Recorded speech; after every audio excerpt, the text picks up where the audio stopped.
Halo guys, perkenalkan nama saya Halid Ramadhani dari kelas 11A.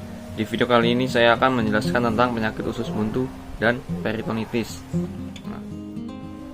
Jadi penyakit usus buntu adalah sebuah penyakit peradangan yang terjadi pada usus buntu atau appendix.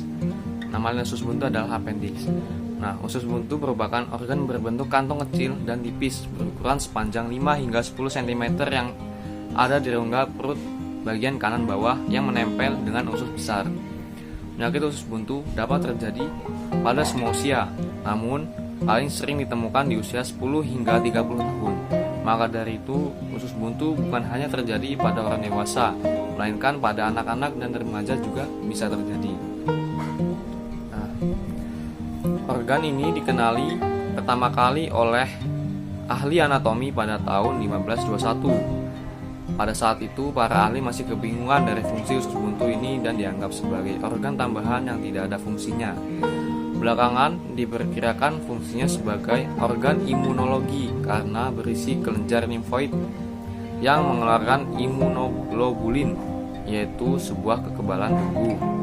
Yang jelas, appendix ini bisa mengalami peradangan atau infeksi yang bikin orang jadi nyeri perut. Biasanya perut bagian kanan bawah akan nyeri kalau ditekan. Bisa juga sampai bikin mual, muntah, demam, perut kembung, hingga susah buang angin. Gejala usus buntu. Gejala utama pada penyakit usus buntu adalah nyeri pada perut. Nyeri ini disebut coli abdomen. Rasa nyeri tersebut dapat berawal dari pusar lalu bergerak ke bagian kanan bawah perut. Namun, posisi nyeri dapat berbeda-beda tergantung pada usia dan posisi dari usus buntu itu sendiri. Dalam waktu beberapa jam, rasa nyeri dapat bertambah parah, terutama saat kita bergerak, menarik napas dalam, batuk, atau bersin. Saat itu, rasa nyeri ini juga bisa muncul secara mendadak, bahkan saat penderita sedang tidur. Bila radang usus buntu terjadi saat hamil, rasa nyeri bisa muncul pada perut bagian atas karena posisi usus buntu menjadi lebih tinggi saat hamil.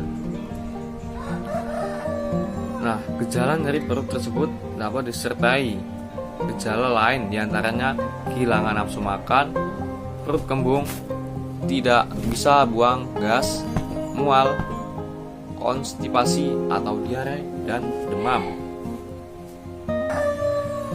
Penyebab usus buntu meradang sebagian besar karena adanya sumbatan di usus buntu. Sumbatan ini bisa disebabkan oleh tinja yang keras. Jadi, orang yang sering sembelit beresiko mengalami radang usus buntu. Sumbatan bisa juga karena infeksi cacing kremi, tumor, dan pembesaran limfoid. Ketika usus buntu tersumbat, bakteri bisa berkembang berlebihan sampai bikin usus buntu membengkak dan bernanah. Kalau tidak segera ditangani, lama-kelamaan usus buntu yang membengkak itu bisa pecah dan infeksinya menjadi makin menyebar ke seluruh rongga perut. Penanganan usus buntu yang utama adalah dengan cara operasi. Pada beberapa kondisi yang belum parah bisa ditangani hanya dengan pemberian obat antibiotik. Tapi sekitar 40% pada usus buntu akan kambuh lagi kalau tidak dioperasi. Lalu, apa benar bila sering makan makanan pedas atau menelan biji buah yang sulit dicerna bisa bikin radang usus buntu juga? Makanan pedas tidak secara langsung bisa bikin radang usus buntu, tapi makanan pedas bisa menyebabkan gangguan pencernaan dan nyeri perut yang menyerupai gejala awal radang usus buntu dan mungkin disalahartikan sebagai radang usus buntu. Sering mengonsumsi biji buah-buahan yang sulit dicerna memang mungkin biasanya bikin sumbatan di usus buntu sampai meradang, tapi penelitian menunjukkan rasionya sangat kecil, yaitu 0,05%. Sebagian besar radang usus buntu disebabkan karena penyumbatan oleh tinja yang keras dan pembersihan limfoid, bukan karena makan makanan yang pedas atau menelan biji buah. Di sini ada komplikasi penyakit usus buntu. Komplikasi itu ada dua, yaitu abses dan peritonitis. Di sini saya akan lebih dalam menjelaskan tentang peritonitis. Nah, abses itu sendiri adalah terbentuknya kantong berisi nanah. Komplikasi ini muncul sebagai usaha alami tubuh untuk mengatasi infeksi pada usus buntu. Penanganannya dilakukan dengan penyedotan nanah dari abses atau dengan antibiotik. Jika ditemukan dalam operasi, abses dan bagian di sekitarnya akan dibersihkan dengan hati-hati dan diberi antibiotik. Nah, yang kedua adalah peritonitis. Peritonitis adalah infeksi pada lapisan dalam perut atau peritoneum. Peritonitis terjadi saat usus buntu pecah dan infeksi menyebar hingga ke seluruh rongga perut. Berdasarkan asal infeksinya, peritonitis dibagi menjadi dua, yaitu peritonitis primer atau spontan dan peritonitis sekunder. Peritonitis primer adalah peritonitis yang terjadi akibat infeksi bakteri atau jamur langsung di peritoneumnya. Penyebabnya adalah karena sirosis hati yang disertai penumpukan cairan di rongga perut atau asites.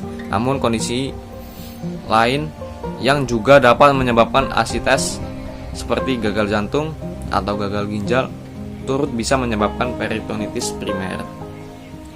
Nah, peritonitis sekunder terjadi ketika bakteri atau jamur dari dalam organ sistem pencernaan masuk ke peritoneum karena adanya suatu kondisi pendahulu.